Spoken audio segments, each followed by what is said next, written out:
முதலமைச்சராக பதவியேற்றிருக்கும் அன்பு தம்பி விஜய் அவர்களுக்கு கேப்டன் சார்பாகவும் தேமுதிக சார்பாகவும் வாழ்த்துக்களை தெரிவிச்சுக்கிறோம். அனைவருக்கும் வணக்கங்க. நன்றி நன்றி. வாழ்த்துக்கள் தெரிவித்த அனைவருக்கும் நன்றிங்க. இன்றைக்கு சட்டமன்ற உறுப்பினராக பதவியேற்றிருக்கிறோம்.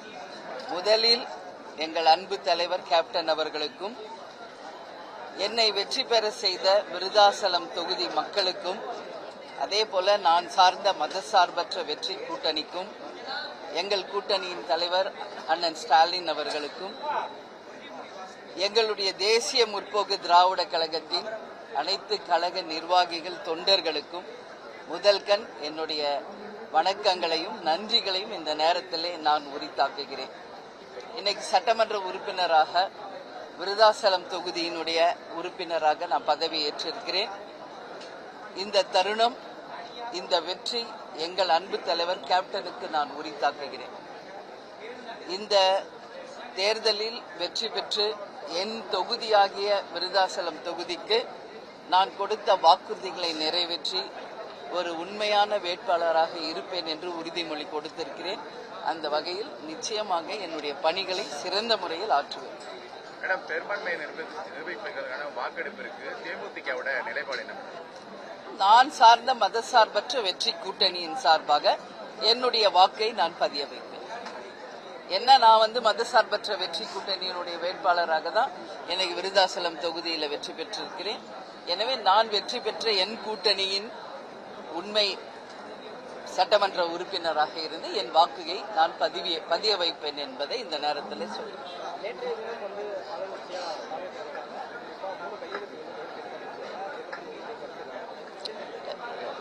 முதலமைச்சராக பதவியேற்றிருக்கும் அன்பு தம்பி விஜய் அவர்களுக்கு கேப்டன் சார்பாகவும் தேமுதிக சார்பாகவும் வாழ்த்துக்களை தெரிவிச்சுக்கிறோம். நேற்று 3 கையெழுத்து போட்டிருக்காரு. வாழ்த்துக்கள். ஏன்னா நேற்று தான் பதவி ஏற்றிருக்கிறார். எனவே அவருக்கு மனப்பூர்வமான வாழ்த்துக்களை நான் தெரிவித்துக் கொள்கிறேன். கொடுத்த வாக்குறுதிகள் நிறைவேற்ற கால அவகாசமும் கேட்டிருக்காரு. நேற்று தானே இங்க பதவி ஏற்றிருக்காரு. அதனால கட்டாயம் கொஞ்சம் டைம் கொடுக்கணும். அவரும் கேட்டிருக்காரு, கொஞ்சம் டைம் வேணும்னு கேட்டிருக்காரு. அண்ணன் ஸ்டாலின் அவர்களும் அதை தான் சொல்லியிருக்காங்க. அதனால நேற்று தான் பதவி ஏற்றிருக்கிறார். முதல் முறையாக முதல்வராக வந்திருக்கிறார். கட்டாயம் அவருக்குரிய நேரத்தை நாம் தருவோம். அதற்கு பிறகு மக்கள் பிரச்சனையும் தமிழகத்தினுடைய உரிமைகளையும் நிச்சயமாக சட்டமன்றத்தில் நாங்கள் பேசுவோம். பதவியேற்றதும் கஜானாவில் பணம் இல்லை அப்படின்னு சொல்லியிருக்காரு. அதுக்கு தளபதி ஸ்டாலின் அவர்களும் ஒரு பதில் கொடுத்திருக்காரு. இது முதல்வராக பதவியேற்றிருக்கும் தம்பி விஜய் அவர்கள் சொன்னது. அதனால ஏன் இதை சொன்னார் என்ற கேள்வியை இந்த கேள்வி அவரிடம் தான் நீங்க கேட்கணும். ஏன்னா முதலமைச்சராக பதவியேற்றிருக்காரு, அவர் தான் இதுக்கான பதில் சொல்ல வேண்டும். ஏன்னா நேற்று தான் பதவியேற்றிருக்கார். அதனால உரிய அவகாசம் தருவோம்.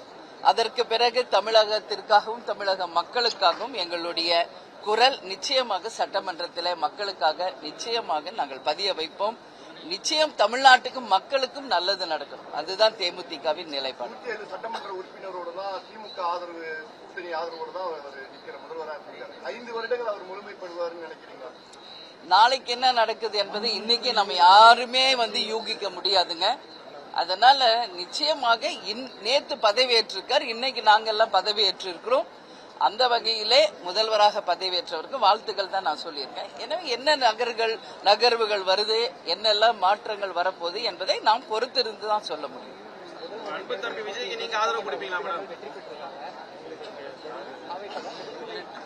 அதுதான் வாழ்த்துக்கள் சொல்லிட்டேன். வெற்றி பெற்ற அனைத்து சட்டமன்ற உறுப்பினர்களுக்கும் என்னுடைய மனப்பூர்வமான வாழ்த்துக்களை கேப்டன் சார்பாகவும் தேமுதிக சார்பாகவும் நான் மனப்பூர்வமாக வாழ்த்துக்களை தெரிவித்துக் கொள்கிறேன். நன்றி நன்றி நன்றி நன்றி.